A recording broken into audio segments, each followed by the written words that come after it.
Bom dia! Energia lá em cima, que hoje é a última aula do Laboratório de Ensino em Patologia. Meu nome é Bianca e eu vou falar para vocês um pouquinho sobre tumores em animais selvagens. Nossa aula seguirá essa trajetória, começando por uma breve explicação sobre tumores, depois passaremos pelo tópico de diferenciação dos tumores, para então chegarmos ao clímax da nossa aula, que é da uma de Dr. Dolittle, entrar na selva e entender como esses tumores afetam os animais selvagens. E por fim, chegaremos ao fim da nossa aula com a conclusão. Então vamos lá. O que são tumores? Os tumores também são conhecidos como neoplasias no mundo da patologia. As neoplasias formam um conjunto de mais de 100 doenças. Sua formação se dá devido à proliferação celular anormal, descontrolada e autônoma. As causas desse fenômeno são multifatoriais, mas alterações genéticas adquiridas espontaneamente ou de forma induzida estão por trás de sua origem e do seu comportamento. Além de mutações, também apresentam alterações epigenéticas nas histonas e na metilação do DNA. As células neoplásicas são células transformadas. Essas células apresentam certa autonomia de crescimento, ou seja, elas crescem independentes dos reguladores de crescimento e crescem também de forma progressiva. Então, com o passar do tempo, elas vão aumentando de tamanho. E é por isso que muitas vezes ouvimos dizer que é menos pior se o tumor for descoberto cedo, porque aí as células não vão ter crescido tanto ainda. As neoplasias são compostas por parênquima e por estroma. O parênquima é constituído por células neoplásicas que ficam proliferando o tempo todo. E ele também é o que determina o comportamento biológico dessa neoplasia. Já o estroma confere sustentação e nutrição, sendo responsável, portanto, pelo crescimento da neoplasia, já que é ele que vai dar suporte e que tem o suprimento sanguíneo dessa neoplasia. Mas esses tumores podem apresentar comportamentos clínicos diferentes, o que leva à classificação deles. Os tumores, ou neoplasias, são classificados como benigno ou maligno. Segue a tabela aqui comigo para vocês entenderem melhor. Olha só, quando um tumor é benigno, ele apresenta baixo índice mitótico, ou seja, apresenta uma taxa de divisão celular baixa e por isso apresenta um crescimento bem lento, estilo Baby Yoda. Além disso, essas células têm um ótimo senso de equipe e crescem bem unidas entre si, sem invadir outros tecidos. Graças à sua cápsula fibrosa envoltória, ela mantém a lesão separada do tecido hospedeiro e apresenta um limite bem nítido. Portanto, as neoplasias benignas só vão aumentando de tamanho, por isso é chamado de crescimento expansivo. Já no lado escuro da força, as células apresentam um alto índice mitótico, então a taxa de divisão celular é muito alta e acabam crescendo rapidamente. O grande problema dessa galera é que crescem por meio de infiltração, invasão, destruição e penetração do tecido circundante, fazendo com que os tumores malignos se disseminem para locais distantes da sua localização inicial. Essa disseminação é a chamada metástase. É por isso que não possuem um limite definido, e a falta desse limite faz com que, em casos de remoção cirúrgica, seja necessário remover uma ampla margem de tecido normal circundante. Então, pessoal, para entendermos direitinho essa diferença, vamos supor que o tumor é a estrela da morte. Se ela está intacta, ela serve como uma cápsula que abriga as células neoplásicas do tumor benigno. Então, o que vai acontecer é que a estrela da morte só vai ampliando de tamanho, mas sempre contendo as células lá dentro. Já em tumores malignos, é como na explosão da estrela da morte. As células neoplásicas se espalham para todo lado e infiltram nos tecidos adjacentes. Então, se ainda tivessem planetas ali próximo da Estrela da Morte, eles acabariam sendo atingidos também pelos destroços dela, assim como o tumor maligno faz no organismo. Sendo assim, os tumores benignos são tratáveis com remoção cirúrgica e apresentam um bom prognóstico, mas nem tudo são flores. Se demorar muito para diagnosticar o tumor, ele pode crescer tanto que acaba comprimindo outras estruturas. Por isso, a localização diz muito sobre o risco do tumor, mesmo sendo benigno. Vamos fazer um exemplo. Se é um tumor benigno cerebral e ele cresce muito, vai acabar comprimindo e prejudicando outras regiões do cérebro, o que pode causar prejuízos a diversas funções do nosso corpo, claro. Agora indo para o pessoal do tumor maligno, eles provêm do império e se tornam câncer. Inclusive, tem uma curiosidade interessante sobre a palavra câncer.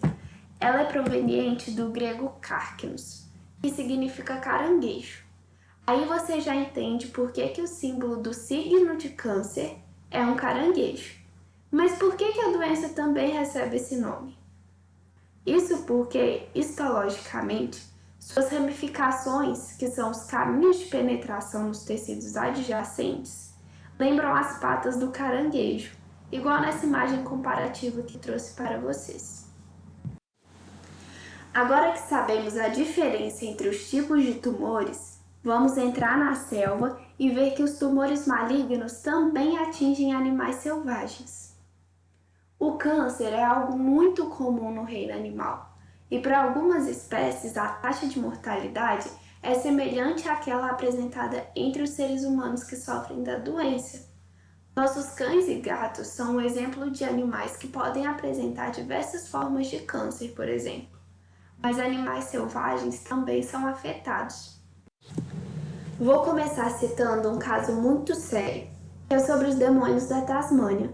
Esses animais são endêmicos da Austrália, mais especificamente da região da Tasmânia, que fica bem na pontinha, onde a seta está indicando. Como podemos perceber, eles não são tão parecidos com o famoso Taz do Looney Tunes assim, né? Os animais são o maior marsupial carnívoro vivo do mundo, mas atualmente ele está em risco de extinção, isso por causa de um câncer transmissível incomum que atinge a espécie. Os demônios da Tasmânia são ameaçados por um tumor facial contagioso.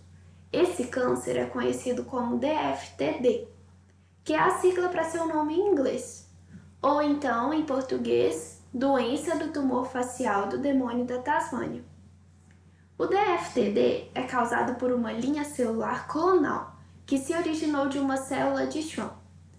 As células neoplásicas são transmitidas entre os indivíduos por mordidas e os animais doentes geralmente morrem em 6 meses. Para explicar sobre esse caso de câncer, me embasei nesse artigo que aparece aí para vocês. No artigo, eles explicam o possível motivo para esse câncer atingir tantos indivíduos dessa espécie, mas ainda assim, a literatura sobre o assunto é muito limitada. Mas vamos lá. Os cientistas acreditam que esse câncer pode ocorrer com tanta frequência devido ao fato dos demônios terem um esgotamento da diversidade do repertório de TCR, que são os receptores de células T. E isso acontece entre os 11 meses de vida e o segundo ano de vida, por causa de um início precoce da involução tímica. Os estudos indicaram que a imunossenescência avança em um ritmo mais rápido no início da vida do demônio, com o timo tornando-se extremamente regredido antes da idade adulta e, portanto, deixa de produzir novas células T. Com isso, os diabos mais velhos dependem principalmente da divisão celular de células T periféricas para manter a quantidade normal das mesmas. Só que essa divisão celular é muito mais difícil do que se eles estivessem produzindo novas células T. Coloquei esse GIF que mostra vários demônios com DFTD, mas como disse antes, a literatura sobre o assunto ainda é escassa, então eu não consegui achar imagens histológicas desse tumor. Agora vamos a um outro exemplo. É de conhecimento mundial que a poluição dos oceanos é um problema extremamente grave e que causa diversas complicações em animais marinhos. Mas vocês sabiam que essa poluição também está causando câncer? Pois é, uma população de leões marinhos da Califórnia é conhecida por apresentar câncer urogenital, em boa parte por causa da crescente poluição marinha. Um novo estudo desenvolvido por uma instituição da Califórnia, que trabalha pela conservação dos oceanos e com a reabilitação de animais marinhos, mostra que houve um aumento significativo das mortes por cânceres virais em leões marinhos da Califórnia. Uma das principais razões apontadas para o crescimento da doença nesses animais é a exposição a toxinas no ambiente. Estima-se que entre 18% e 23% dos leões marinhos morreram por conta da doença. Os cânceres mais encontrados nesses leões marinhos são do tipo urogenital, como o câncer de próstata, de rim e de bexiga, que podem ser fatais por conta da metástase generalizada que eles causam. Os cientistas também descobriram que quanto maior a concentração de determinados compostos químicos na gordura do animal, maiores são as chances do desenvolvimento da doença, pois são eles que vão levar à proliferação desordenada das células, tanto de forma direta, causando danos no DNA, quanto indiretamente, suprimindo a resposta imune do organismo. A exposição dos leões marinhos a esses poluentes acontece logo nos primeiros estágios de vida, por causa do acúmulo dessas substâncias no útero, através da placenta e também no leite materno. Os níveis de toxinas encontrados nos animais examinados estão entre os mais altos já registrados entre todos os mamíferos marinhos.